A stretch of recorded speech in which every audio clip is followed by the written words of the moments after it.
the topic of qira'at has been inaccessible for the English-speaking audience, which is really a big problem, right? A lot of people just hear about it, and then they don't know really what does qira'at mean. They don't know much about the concept of qira'at. This stigma or this misconception about Quran that we have multiple versions of the Quran and you have multiple copies of your mushaf, which means it's not very authentic as you Muslims claim all the time. It's also a very common misconception, and if somebody doesn't know what does qira'at mean, this is a very strong shubha and a very strong misconception that people can fall in. Never do the different qira'at give any conflicting meanings.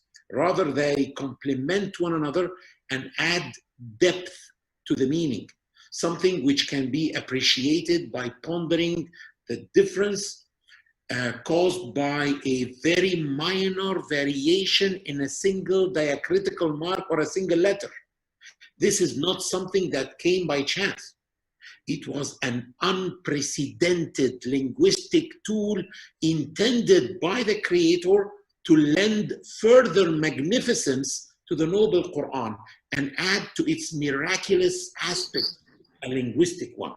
Some people use this translation of bridges to propagate, saying that, okay, now here we go. Now we have a proof from among Muslims themselves that proves that Quran is not one book revealed by God. It's actually multiple different versions, and it has mistakes. Like, they use the translation, which was actually very ironic and funny. They use the translation as an argument that yes, the Quran has mistakes and the Quran has contradictions and the Quran has multiple versions and multiple.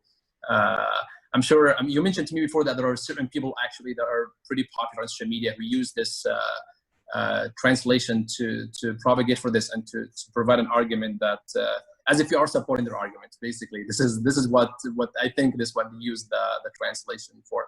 They praised me. They said, finally, an honest Muslim is telling people and telling the world that there is a Hafs Quran and a Warsh Quran.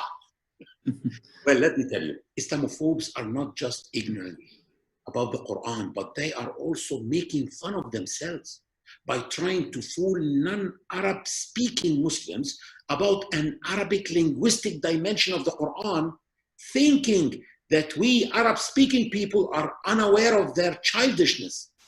We are not gonna stay quiet. We're gonna stay silent. They also try to appear like they are genius explorers who discovered that the Quran has different modes of recitation, while this is a very well-known feature of the Quran to any student of knowledge. Honestly, if I were a non-Muslim and I studied the different Islamic sciences, probably qira'at could be the main science that would attract me to embrace Islam.